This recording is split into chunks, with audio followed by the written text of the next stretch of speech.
오늘 이 본문 가지고 구원자 예수님이라는 제목으로 당분간 수요 예배 가운데 우리가 기독론이라고 할 수 있는 예수님에 대하여 함께 말씀의 은혜를 나누고자 합니다.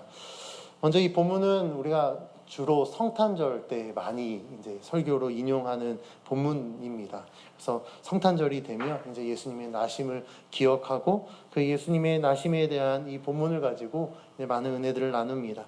오늘 이 시간에 구원자 예수님이라고 제목을 붙여서 우리가 그러면 그 예수님이라는 그 이름 그리고 그분이 어떠한 분인가를 우리가 다시 한번 좀 말씀을 보면서 살펴보고자 합니다. 예수는 이 땅에 구원자로 오신 하나님 아들에게 붙여진 이름입니다. 그래서 하나님의 천사가 마리아에게 나타나서 아들을 낳을 것이다. 그리고 그 이름을 예수라고 하라라고 이야기했습니다. 이 예수라는 이름의 뜻은요, 여호와는 구원이시다라는 뜻을 지니고 있습니다. 하나님은 하나님의 백성을 그들의 죄에서 구원하기 위해 그 구원의 계획을 세우고 그 계획을 이루기 위하여서 하나님의 아들을 이 땅에 보내셨습니다. 하나님의 아들이고 또 스스로 하나님이셔서 이 땅에 오신 그 예수님은 모든 죄를 담당하는 희생제물로 자신을 내어드리는 것입니다. 왜냐하면 하나님의 구원의 계획이 구약 성경에서도 예언되었고 하나님은 그 구원을 이루기 위해서 이 땅에 오셔야만 됐었습니다. 예수라는 이름은 앞에서 말씀드렸듯이 여호와는 구원이시다라는 뜻을 갖고 있습니다. 이 이름은 예수님만 가진 이름은 아니고요. 구약의 여호수아 또 다른 예수라는 인물들이 있습니다. 바울과 동역했던 동역자도 예수고 또한 거짓된 행위를 하면서 바예수에서 예수의 아들이라는 뜻을 갖고 있는 바예수라고 하면서 이 예수란 이름은 사실 여러 사람들에게 붙여진 이름이었습니다. 그래서 복음서에서는 이 예수님을 구별하기 위해서 나사렛 예수라고 표기하고 있습니다.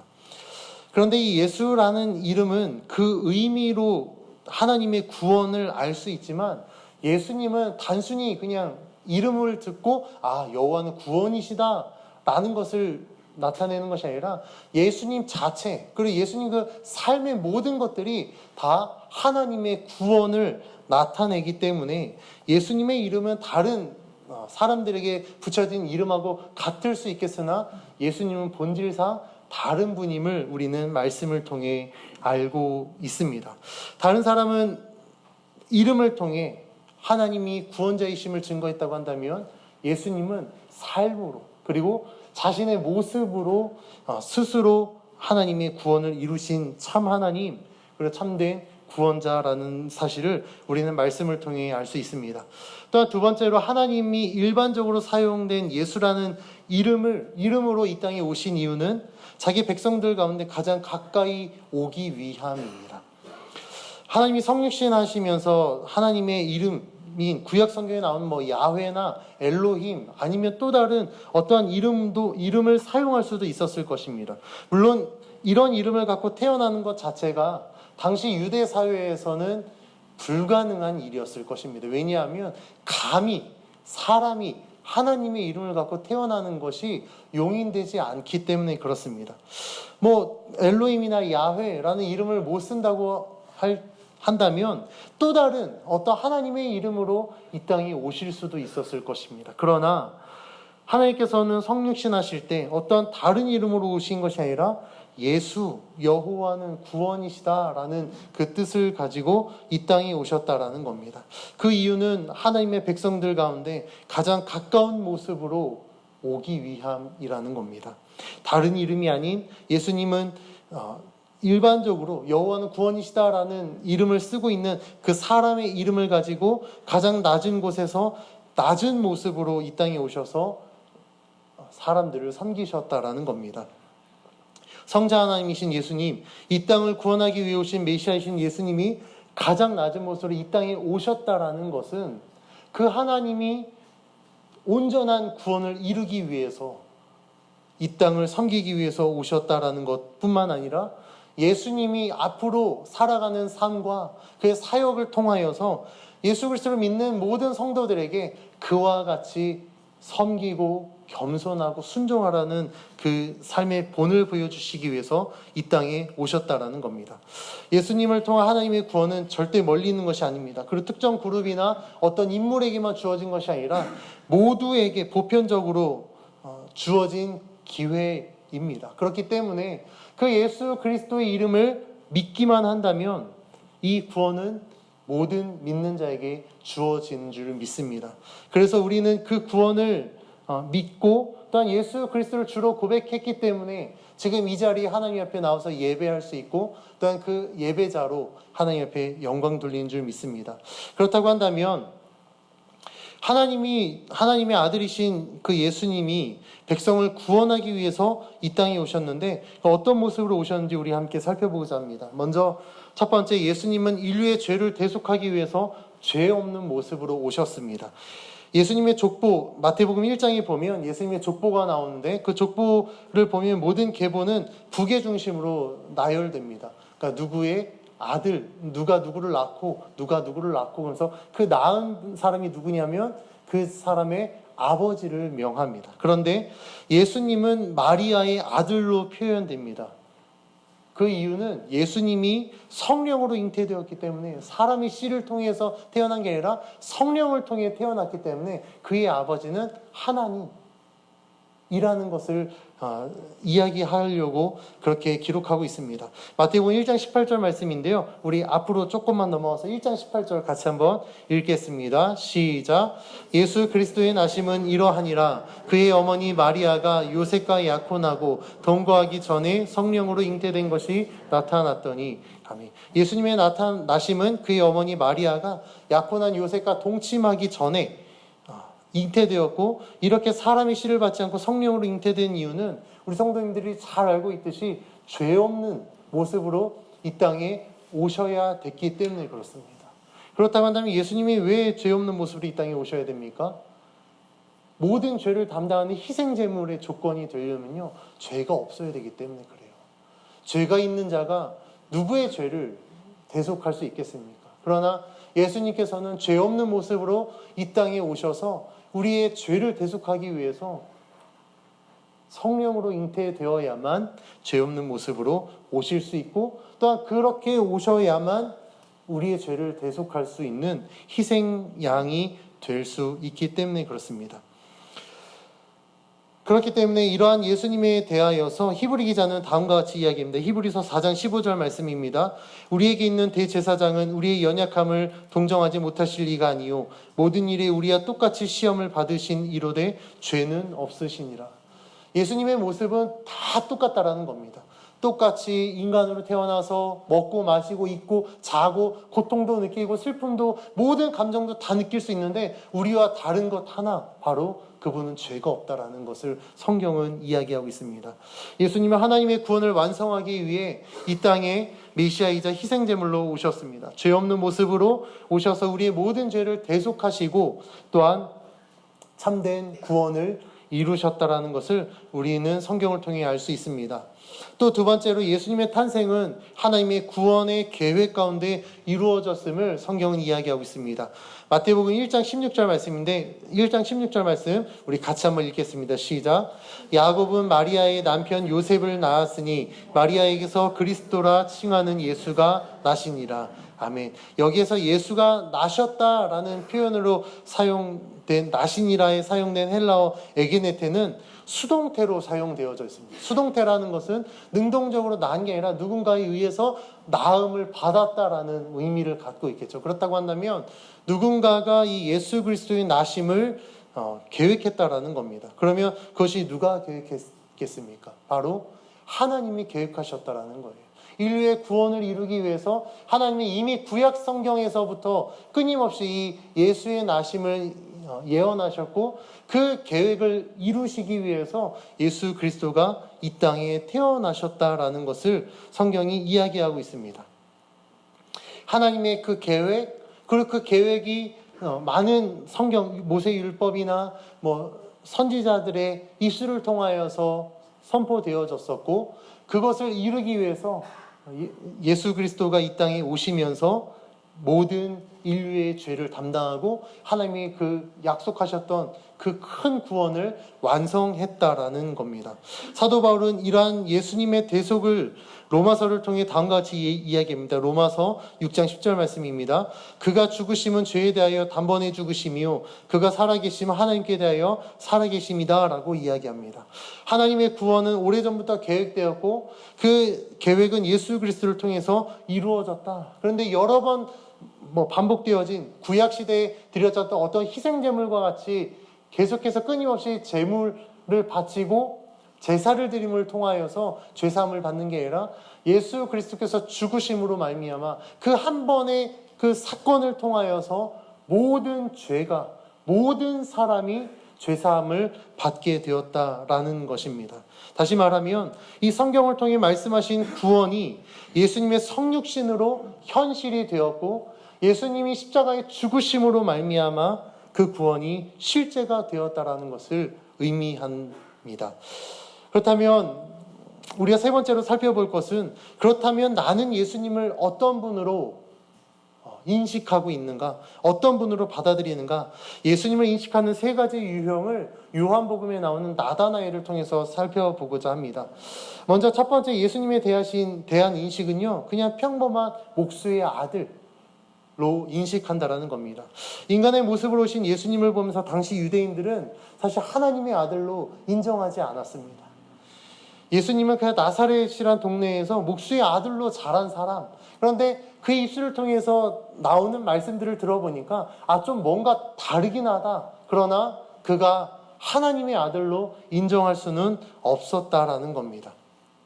대표적인 예로 예수님을 만나기 전 나다나엘의 고백을 들으면 우리가 알 수 있는데 요한복음 1장 46절에 이렇게 이야기합니다. 나다나엘이 이르되 나사렛에서 무슨 선한 것이 날 수 있느냐? 빌립이 이르되 와서 보라 하니라. 빌립이 예수님을 만나고 나서 그분이 하나님의 아들이야 라고 나다나엘을 지금 사실 전도한 거예요. 같이 예수님 만나러 가자. 근데 빌립이 나사렛 목수의 아들이라고 소개하니까 나사렛에서 무슨 선한 게 나오겠어. 인정하지 않는 거예요.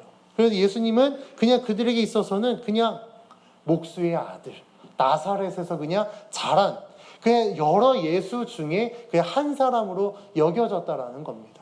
그냥 그 예수님은 그냥 누구나가 알고 있는 어떤 한 사람, 그냥 평범한, 아니면 평범한 것 같지만 우리보다 조금 더 많이 알고 조금 더 윤리적이고 조금 더 종교에 열심히 있는 그런 사람으로 그냥 인정했다라는 겁니다. 예수님에 대한 이런 인식은 당시 유대인들에게 일반적인 모습이었습니다. 그렇기 때문에 자신들이 갖고 있는 종교적 관점 안에서 예수님이 감히 하나님의 아들이라고 이야기하니까 그들은 그걸 인정할 수 없었던 거예요. 네가 어찌 감히 그 거룩한 하나님의 일을 욕되게 하느냐. 그래서 그게 아주 눈에 가시였고 귀에 거슬리다 보니까 이 바리새인들과 서기관들은 예수님을 죽이려고 끊임없이 기회를 엿보는 모습을 우리는 복음서를 통해 보게 됩니다. 왜냐하면 그 예수님이 다니는 모습을 보면 뭔가 우리와 좀 달라야 될 텐데 우리가 너무 똑같은, 어찌 보면 어떤 경우는요 제사장들보다 훨씬 더 못한 행색으로 다니는 예수님의 모습이 그들 눈에는 메시아로 인정할 수가 없었던 거예요. 하나님의 아들이다, 구원할 수 있는 메시아다, 그럼 뭔가 좀 나랑 다르게 내가 인정할 만큼 어떤 행색을 갖고 있어야 되는데 남도 안 옷차림에 똑같은 우리가 영화를 보면 예수님, 제가 지난주에도 CBS 이렇게 TV 봤는데 잠깐 더 바이블 해서 예수님에 대한 영화 나오는데 조금 다르긴 하더라고요. 아마 예수님을 좀 부각시키려고 했는지 몰라도 예수님 맡은 배우는 굉장히 잘생겼어요. 나머지 베드로는 대머리에 다 못생기고 진짜 어부 같은데 예수님만 잘생기셨더라고요. 영화니까 그럴 수 있겠습니다. 그런데 그때 당시에 아마 예수님의 모습은요 그들이 인정할 만큼 사실 그렇게 특별한 모습은 없었을 것입니다.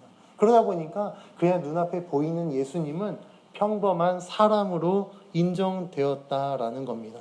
그런데요, 이 예수님에 대하여서 나다나엘의 인식이 바뀝니다. 그래서 예수님에 대한 두 번째 인식은요, 참 이스라엘 사람으로 인정합니다. 이 예수님이 자기에게 오는 것을 본 나다나엘은 예수님을 보고서 예수님에 대해서 이렇게 고백합니다. 참 이스라엘의 사람이다 라고 고백합니다. 여기서 나다나엘이 예수님에 대해서 참 이스라엘의 사람이라고 고백하는 것은 우리랑 조금 뭔가 다르다. 그러니까 윤리적으로 아니면 종교적으로 우리와 조금 더 다른 사람. 우리로 따지면 같이 신앙생활하는데 조금 더 우리보다 신실한 사람, 조금 더 하나님 앞에 더 헌신하는 사람, 더 정직한 사람, 이런 사람으로 인정했다라는 겁니다. 이러한 예수님에 대한 나다나엘의 이 고백은요, 그냥 예수님을 윤리적으로 또한 종교적으로 평가한 것이라고 할 수 있습니다. 그의 눈에 비친 예수님은 그냥 진실된 분으로 보였을 것입니다.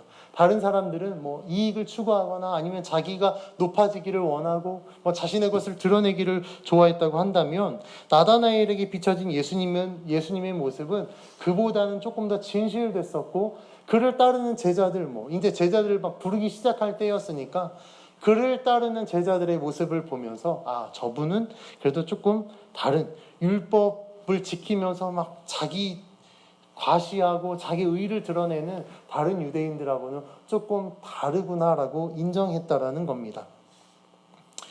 세 번째 예수님에 대한 인식은요, 나다나엘이 이제 예수님과 대화하는 가운데 예수님에 대한 인식이 바뀝니다. 그것은 그가 예수님을 하나님의 아들 임금이다라고 고백합니다. 요한복음 1장 49절 말씀인데요, 이렇게 이야기합니다. 나다나엘이 대답하되 랍비여, 당신은 하나님의 아들이시요 당신은 이스라엘의 임금이로소이다 라고 고백합니다. 왜냐하면 나다나엘이 오는 모습을 보고 예수님이 내가 너 무화과 나무에 있을 때부터 나는 너를 보고 있었다, 그 이야기를 하고 처음 본 사람이 내가 그 있었던 모습을 보고 이야기하니까 마치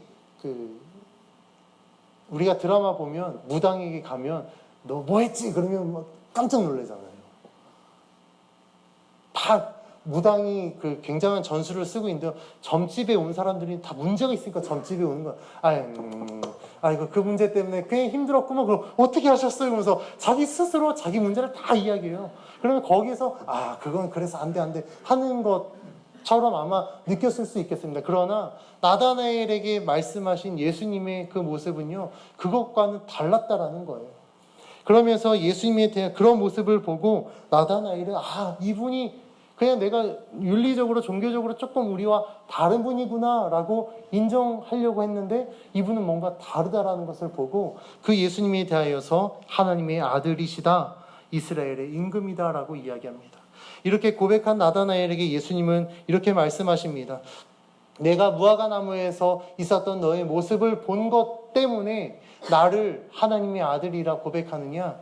앞으로 더 큰 일을 내가 보게 될 것이다 라고 이야기하면서 단순히 그냥 그 사람에게 다가와서 그 모습을 맞췄던 어떤 사람으로 예수님을 인정할 것이 아니라, 그런 눈앞에 보이는 기적 때문에 예수님을 하나님의 아들로 인정할 것이 아니라 앞으로 예수님이 행하실 그 모든 구원의 계획, 그리고 예수님이 친히 우리의 죄를 담당하기 위해서 십자가의 죽으심으로 말미암아 죄사함을 얻고 하나님 앞에 구원을 받게 되는 그 놀라운 구원의 계획을 보게 될 것이고, 그걸 통해서 너희들의 입술 가운데 하나님의 아들이다라고 고백하게 될 것이다라고 예수님은 말씀하고 있습니다. 앞에서 우리가 살펴본 같이 예수님은 하나님의 구원을 이루기 위해서 이 땅에 오신 메시아이심을 우리는 믿습니다. 그리고 그렇게 믿는 자들을 우리는 성도 또는 그리스도인이라고 부릅니다. 그런데 우리가 조금 생각해 봐야 될 문제는요, 우리가 성도라고 부르는 사람들이 어떤 사람인가를 우리가 좀 살펴봐야 됩니다.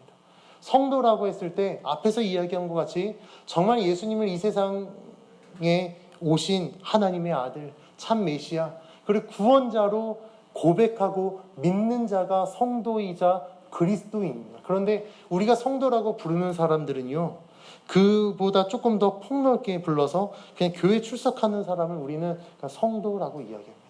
세례받고 권찰이 되기 전에 그냥 교회 호칭상으로 성도라고 부릅니다. 그런데요, 이 아까 말씀드렸듯이 정말 우리가 예수를 믿고 주로 고백하는 자가 성도라고 한다면 과연 이 중에 성도가 몇 명이 될까? 우리가 좀 생각해 봐야 될 문제인 것 같습니다. 그렇다고 한다면 우리가 참된 성도인지 아닌지 구분할 수 있는 것은요, 우리 성도님들이 스스로에게 한번 질문을 던져보십시오. 예수님은 나에게 어떤 분인가? 예수님은 우리 성도님들에게 어떠한 분이십니까? 우리 성도님들은 어떤 분으로 고백하고 있습니까? 한번 스스로에게 질문을 던져보십시오. 예수님에 대한 인식이 과연 내 모든 죄를 대속하시는 분이라고 믿는가? 아니면 그 참 하나님의 아들로 믿고 있고 그분의 삶을 따라가고 있으십니까? 아니면 또한 하나님이 계획하시고 인도하신 대로 순종하며 자신의 삶을 살았던 예수님처럼 내 삶을 하나님께 드리고 순종하고 있는가? 한번 스스로에게 질문을 던져보십시오. 이러한 질문에 예라고 대답하는 분들은요, 성경에서 이야기한 것 같이 성도 그리스도임에 틀림없습니다. 예수님을 믿는 자이고 구원을 받은 자라고 할 수 있습니다. 반대로 이 질문에 대해서 아니요 또는 글쎄요라고 대답하시는 분들은요, 자신의 신앙을 한번 점검해 보십시오. 왜 나는 그 예수님에 대하여서 선뜻 네라고 대답하지 못하는가? 왜 글쎄요라고 고민하고 있는가? 한번 돌아보십시오. 왜 나는 그 예수 그리스도를 믿지 못하고 그분이 걸었던 그 길을 걷지 못하고 그분이 하나님께 순종했던 것처럼 하나님께 순종하지 못하는가? 그 원인을 우리 성도님들은 찾아야 됩니다. 그 원인을 찾지 못하면 여전히 신앙생활한다고 교회는 왔다 갔다 하고 설교도 듣고 기도도 하지만 본질의 변화는 없습니다. 그러면요, 정말로 예수를 주로 고백하고 정말 그 예수님을 구원자라고 믿는 성도가 되는 데는 부족함이 있다라는 겁니다. 예수님은 다른 누구를 위해서가 아니라 다른 어떤 사람을 위해서가 아니라 지금 이 자리에 앉아있는 나를 위하여서 내 죄를 대속하기 위해서 이 땅에 구원자로 오신 하나님의 아들 참 성자 하나님이심을 우리는 믿어야 될 줄 믿습니다. 요한복음 1장 12절 말씀에 영접하는 자 곧 그 이름을 믿는 자들에게는 하나님의 자녀가 되는 권세를 주셨다라고 말씀하고 있습니다. 그것은요, 단순히가 알아서가 아니라 그 주님을 영접해야 된다라고 이야기합니다. 이 영접은요, 우리 입술로 고백하고 세례를 받았다고 해서 주님을 영접하는 게 아니라 내 삶 가운데 정말 그 주님이 내 삶의 주인으로 앉아 계실 때 우리는 비로소 그 사람을 예수님을 영접한 사람이라고 말할 수 있습니다. 그렇다고 한다면요, 여러분들의 신앙, 저를 포함해서 우리 모두는요, 내 신앙을 날마다 점검해 봐야 됩니다. 하루에도 수없이 그 주인의 자리에 주님을 앉혀드렸다가 또 안 되면 내가 앉았다가 또 도저히 안 되면 주님 앉혔다가 하루에도 그 주인의 자리가 수도 없이 바뀔 거예요. 어떤 분들은 내가 주님이 앉아 있는데요. 근데요, 그 자리에 내가 안 앉아 있어요. 내가 안 앉아 있으니까 당연히 주님이 앉아 계시겠지 하지만요, 나도 안 앉아 있고 주님도 안 앉아 있고 세상의 것이 앉아 있는데 내가 그 자리에 안 앉아 있으니까 주님이 앉아 계시겠지. 왜냐면 나 주님 믿으니까, 나 교회 다니고 직분 갖고 있고 지금도 기도하고 있으니까 예배 드리니까 내가 그 자리에 안 앉아 있으면 주님이 앉아 계시겠지라고 생각할지 모르겠으나 절대 그렇지 않다라는 겁니다. 나도 안 앉아 있지만 주님도 안 앉아 있고 세상의 것이 앉아 있을 수 있다라는 거예요. 그러면요, 주님이 오실 때 우리는 결코 하나님 나라에 들어갈 수 없게 된다라는 겁니다. 그러면요, 우리가 오늘 이 말씀을 통해서 다시 한번 우리의 신앙을, 우리들의 믿음을, 우리들의 삶을 점검해 봐야 됩니다. 과연 그 예수님은 나에게 정말 구원자이신가? 아니면 나다나엘이, 아니면 다른 유대인들이 인정했던 것처럼 그 보편적으로 다른 사람들도 알고 있는 그 정도로 그냥 예수님을 인지하고 있는가? 아니면 정말로 나는 주님 없으면 안 됩니다라고 고백하는지, 혹시라도 내가 정말 주님 잘 믿고 싶은데 정말 그 주님의 뜻대로 살고 싶은데 그게 되지 않습니까? 주님 앞에 처절하게 기도하십시오. 주님 붙드십시오. 그것만이 살 길입니다. 그리고 그래야만 하나님이 약속하신 구원이 우리들의 삶 가운데 이루어지게 될 줄 믿습니다. 함께 기도하겠습니다.